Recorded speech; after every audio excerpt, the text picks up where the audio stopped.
Subscribe करंतु एबे आम चैनल को आउ प्रेस करंतु बेल आइकन को जहा द्वारा लेटेस्ट वीडियो नोटिफिकेशन आपण माननकु सर्वप्रथमे मिल जिवो।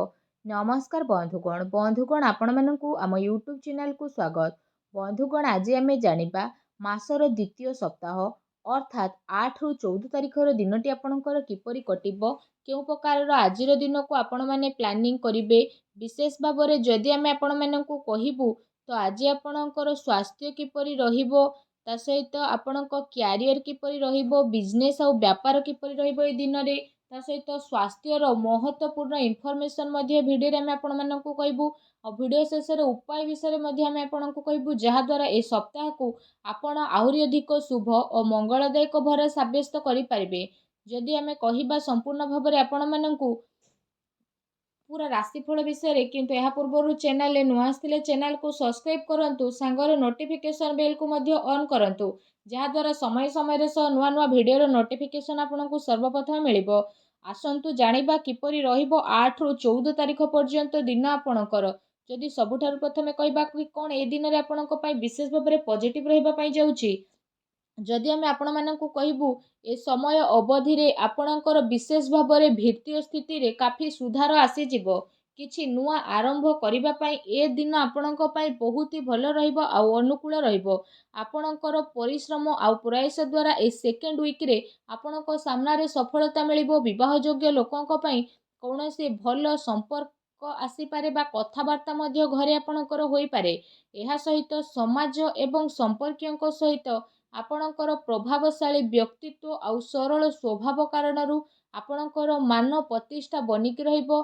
समय आपणकर किछि मिलाजुला प्रभाव मध्ये आपणक पई नेकी आसुछे किंतु जदि कहिबा ताको बहुत भलो बनेइबा आपणकर काम अटे।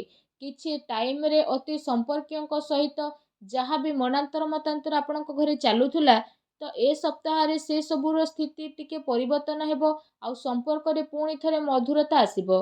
प्रतिष्ठा लोकंक सह मेलमेलाप बढ़िबो जहाँ आपणकर भविष्यत पई बहुत ही लाभदायक सिद्ध हेबो। धार्मिक स्थल रे जीवार विशेष भाबरे आपणकर प्रोग्राम बनिबो जहाँ द्वारा बहुत अधिक शांति आउ हल्कापण आपण अनुभव करिवे। घरे सुख सुविधा संबंधित वस्तुर किणाकिणी आपण करिवे। कोनोसी दामी जिनिस मध्य कि आपणकु देई पारे।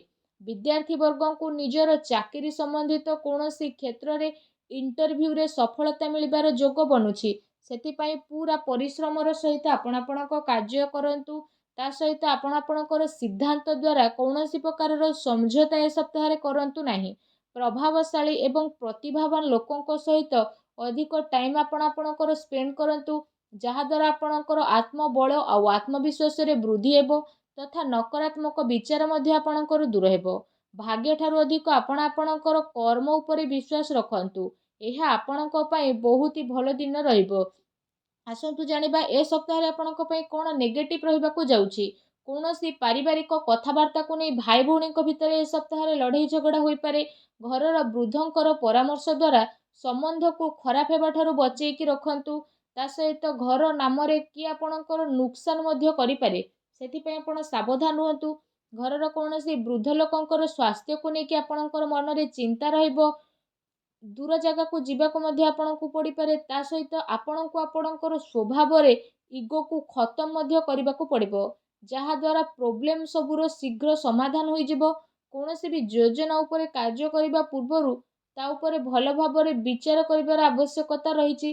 कोनोसी दुखद समाचार मिलिबा कारणरू मन रे आपणकर उदासी आ नकारात्मक विचार मध्य आसीबो किंतु जदि कहबा आपण शीघ्र ही से सबुरु बाहर को बाहरिबे। विद्यार्थी वर्ग पाठ पढ़ार अपेक्षा फालतू भूल बुझामणा रे अधिक ध्यान देबे आ निजर महत्वपूर्ण कार्य को बहुत ही अधिक संभाळिकी मध्य रखिबे।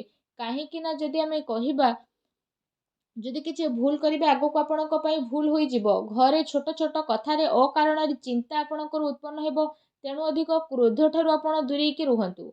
सामाजिक गतिविधि रे अधिक ध्यान न देबा ठारू कोनोसी अति संपर्कित लोक आपणक उपरे नाराज होई पारंती। बस ए कथार आपण ध्यान न देकी निजर कर्म उपरे लागिकी रुहंतु। घरर वरिष्ठ लोकंकर मान सम्मान आपण अवश्य करंतु। ता सहित जदि सप्ताहर लव लाइफ विषय कहिबा तो जीवन साथींकर भावनार आपण सम्मान करंतु। एहा द्वारा आपणकर संबंध आहुरी अधिक मजबूत हेबो ପ୍ରେମ ସମ୍ବନ୍ଧ ଆପଣଙ୍କର ମର୍ଯ୍ୟାଦାପୂର୍ଣ୍ଣ ରହିବ। କୌଣସି ବିପରୀତ ଲିଙ୍ଗୀ ବ୍ୟକ୍ତିଙ୍କ ସହ ମିଶିବା ଦ୍ୱାରା ଆପଣଙ୍କୁ ଆଶ୍ଚର୍ଯ୍ୟଜନକ ପ୍ରସନ୍ନତା ମଧ୍ୟ ଅନୁଭବ ହେବ।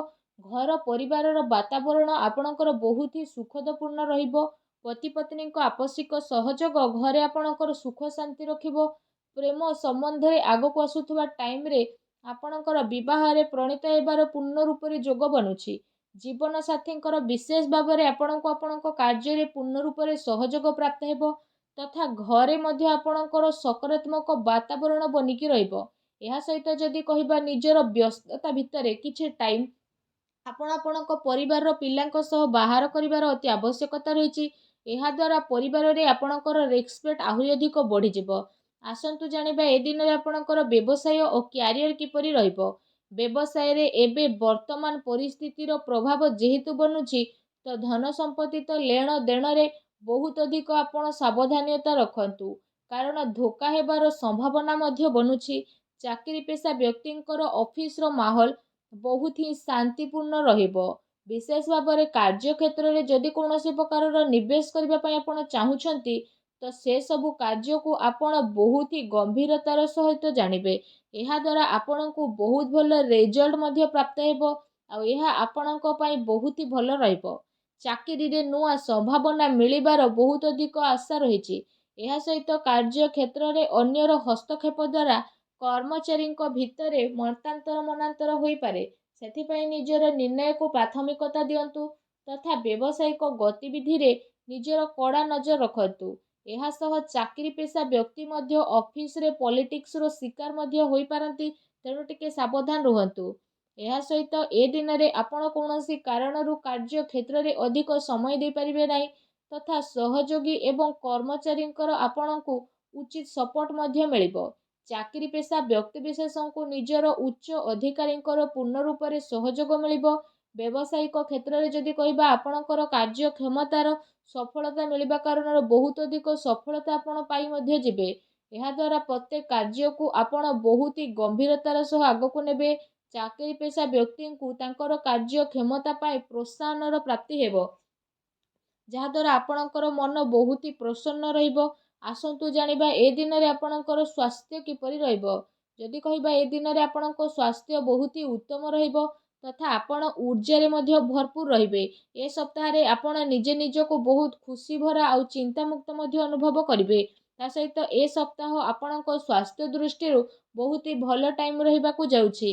ଏହା ସହିତ ନିଜର ସ୍ୱାସ୍ଥ୍ୟକୁ ଆହୁରି ଅଧିକ ଭଲ କରିବା ପାଇଁ ଆପଣ ପ୍ରତ୍ୟେକ ଦିନ ଯୋଗ କରନ୍ତୁ, ବ୍ୟାୟାମ କରନ୍ତୁ, ସୁସ୍ଥ ରୁହନ୍ତୁ। ଆସନ୍ତୁ ଜାଣିବା ଏ ସପ୍ତାହରେ ଆପଣଙ୍କ ପାଇଁ କ'ଣ ବିଶେଷ ଉପାୟ ରହିଛି।